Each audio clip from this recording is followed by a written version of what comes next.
Hello বন্ধুরা, আমি আজকে আপনাদের বানিয়ে দেখাবো আমি বাড়িতে যেভাবে ডাঁটা আলু বেগুন দিয়ে তরকারি করি। প্রথমে লাগবে ডাঁটা, এটা হচ্ছে সজনের ডাঁটা, এইভাবে আমি কেটে ভালো করে ধুয়ে নিয়েছি। লাগবে আলু, আমি এইভাবে আলু কেটে নিয়েছি ধুয়ে রাখা। বেগুনটাও আমি এইভাবে কেটে নিয়েছি।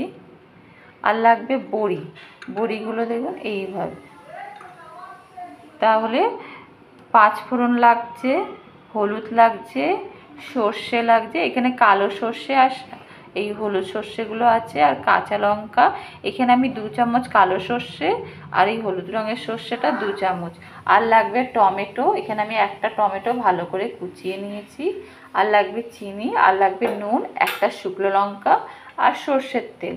তো সবার প্রথমে আমি কড়াইটা বসিয়ে দিয়েছি, গ্যাসটা অন করে। কড়াইটা গরম হয়ে গেলে এর মধ্যে আমি তেল দিয়ে দেবো। কড়াইটা আমার গরম হয়ে গেছে, এখানে 3 চামচ মতন আমি তেল দিয়ে দিচ্ছি বড়িগুলো যাতে ভেজে নেব। তেলটা গরম হয়ে গেলেই আমি এর মধ্যে বড়িগুলো ছেড়ে দেব। আমার তেলটা গরম হয়ে গেছে, এইবার আমি বড়িগুলো দিয়ে দিচ্ছি। বড়িগুলোকে একটু লাল লাল করে আমি ভেজে নেব।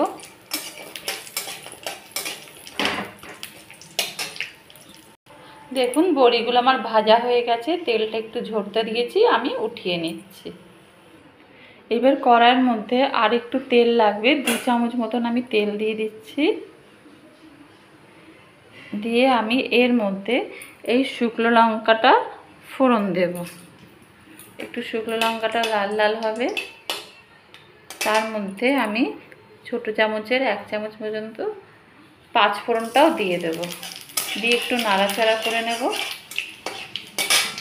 এইবার আমি এর মধ্যে কেটে রাখা আলুগুলোও দিয়ে দেব আর বেগুনগুলোও দিয়ে দেব। দিয়ে আমি একটুখানি ভাজা ভাজা করব।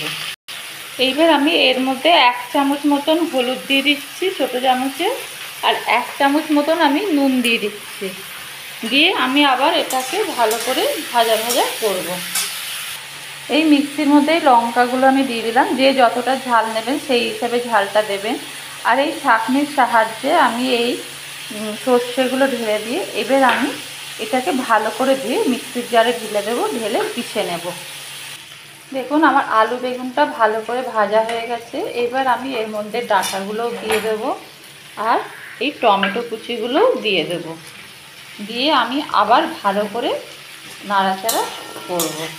একটু ভালো করে কষে যাও মশলা দিয়ে, এইগুলো দিয়ে ডাঁটা দিয়ে ভালো করে কষলে আমি তারপরে ওই যে সর্ষে কাঁচা লঙ্কাটা বেটে রেখেছিলাম সেইটা আমি দিয়ে দেব। এইদিকে আমি সর্ষেটা ভালো করে গুলে নিয়েছি, এই সর্ষেটা এদিকে আমি ঢেলে দেবো। এদিকে আমার ডাঁটা আলু বেগুন সব ভালো করে কষে গেছে। এইবার আমি এইটা এখানে ঢেলে দিচ্ছি।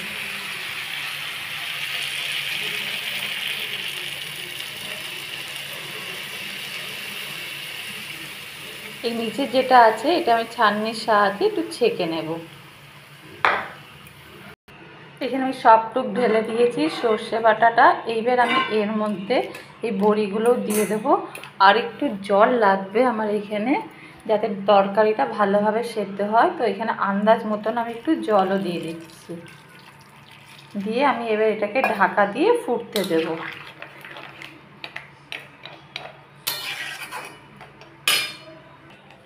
তরকারিটা আমার হয়ে গেছে, আলুও সেদ্ধ হয়ে গেছে, সব ডাঁটা এই দেখুন আলু সেদ্ধ হয়ে গেছে, সব ডাঁটা সবই সেদ্ধ হয়ে গেছে। আমার একটু নুনটা কম হয়েছে, তো সেই জন্য আমি আবার একটু নুন দিয়ে দিচ্ছি। আপনারা আন্দাজ মতো নুনটা দেবেন।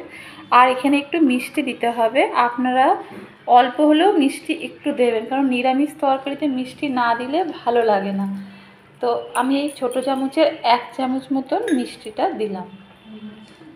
আমার রান্নাটা প্রায় কমপ্লিট। এইবার আমি একটু নাড়াচাড়া করে নামিয়ে নেব।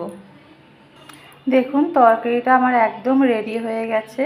যদি আমার এই তরকারিটা আপনাদের পছন্দ হয়ে থাকে তাহলে একটা লাইক আর সাবস্ক্রাইব করে দেবেন। তাহলে আজকে এই পর্যন্তই।